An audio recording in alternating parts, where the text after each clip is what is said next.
Halo semuanya, perkenalkan saya Anastasia Mutiara Madani Surbakti dengan NIM 2310312220067. Video ini saya buat untuk memenuhi tugas mata kuliah perilaku keorganisasian. Jangan lupa disimak videonya. Bagaimana cara membangun kepercayaan dalam tim? Lalu peran apa yang dimainkan oleh pemimpin?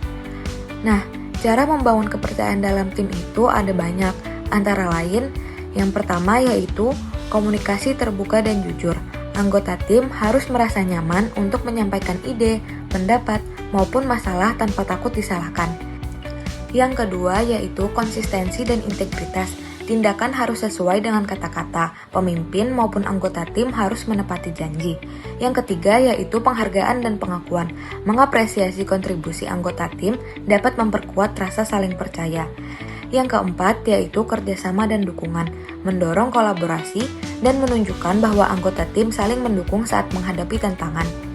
Dan yang terakhir yaitu transparansi dalam pengambilan keputusan, memastikan keputusan diambil secara adil dan terbuka. Yang selanjutnya, peran apa sih yang dimainkan oleh pemimpin? Nah, pemimpin itu menjadi teladan. Pemimpin yang jujur, terbuka, dan konsisten akan menciptakan iklim kepercayaan. Pemimpin juga menjadi fasilitator komunikasi. Pemimpin memfasilitasi dialog terbuka dan memastikan semua suara didengar. Pemimpin juga menjadi pembina hubungan.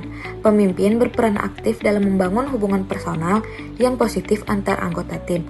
Yang terakhir, pemimpin membentuk budaya kepercayaan dengan menumbuhkan nilai-nilai keterbukaan, penghargaan, dan dukungan dalam organisasi. Apa yang dimaksud dengan desain pekerjaan? Jelaskan prinsip-prinsip desain pekerjaan yang efektif. Desain pekerjaan adalah proses merancang tugas, tanggung jawab, dan hubungan kerja agar sesuai dengan tujuan organisasi dan kebutuhan individu. Tujuannya adalah meningkatkan efisiensi, kepuasan kerja, dan produktivitas. Prinsip-prinsip desain pekerjaan yang efektif antara lain 1. Variasi keterampilan. Pekerjaan sebaiknya melibatkan berbagai keterampilan agar tidak monoton. Yang kedua, identitas tugas. Karyawan memahami peran mereka dalam keseluruhan proses kerja. Yang ketiga, signifikansi tugas. Karyawan merasa pekerjaan mereka bermakna dan berdampak. Yang keempat, otonomi. Memberi kebebasan kepada karyawan untuk mengatur cara mereka bekerja. Dan yang kelima, yaitu umpan balik atau feedback. Karyawan mendapatkan informasi yang jelas tentang kinerja mereka agar dapat melakukan perbaikan. Bagaimana pemimpin dapat mempengaruhi dan membentuk budaya organisasi? Jelaskan strateginya. Pemimpin dapat membentuk budaya organisasi melalui yang pertama, menetapkan nilai dan visi organisasi. Pemimpin harus merumuskan nilai inti dan visi jangka panjang yang menjadi panduan perilaku. Yang kedua, menjadi role model. Perilaku pemimpin mencerminkan nilai budaya yang diharapkan dari anggota organisasi. Yang ketiga, yaitu mengomunikasikan budaya secara konsisten, baik melalui pidato, pelatihan, maupun kebijakan. Yang keempat, merekrut dan mengembangkan orang yang sesuai budaya, memastikan bahwa orang yang direkrut dan dipromosikan selaras dengan nilai organisasi. Yang kelima, memberikan penghargaan dan sanksi. Budaya diperkuat dengan memberi penghargaan pada perilaku yang sesuai dan memberi sanksi pada yang menyimpang. Karyawan PT MNO sering mengalami stres karena beban kerja yang tinggi dan deadline yang ketat. Bagaimana PT MNO dapat membantu karyawan mengelola stres ini? Nah, PT MNO sendiri dapat melakukan strategi-strategi berikut untuk membantu karyawan dalam mengelola stres. Yang pertama yaitu evaluasi beban kerja. Sesuaikan volume kerja dengan kapasitas karyawan, hindari penugasan berlebihan. Yang kedua yaitu fleksibilitas kerja.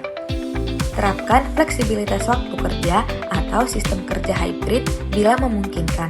Yang ketiga, pelatihan manajemen stres. Sediakan pelatihan untuk mengembangkan keterampilan coping, mindfulness, atau teknik relaksasi. Yang keempat, menyediakan dukungan psikologis, memfasilitasi konseling atau layanan Employee Assistance Program. Yang kelima, meningkatkan komunikasi. Pastikan atasan memahami tekanan yang dihadapi karyawan dan terbuka terhadap masukan.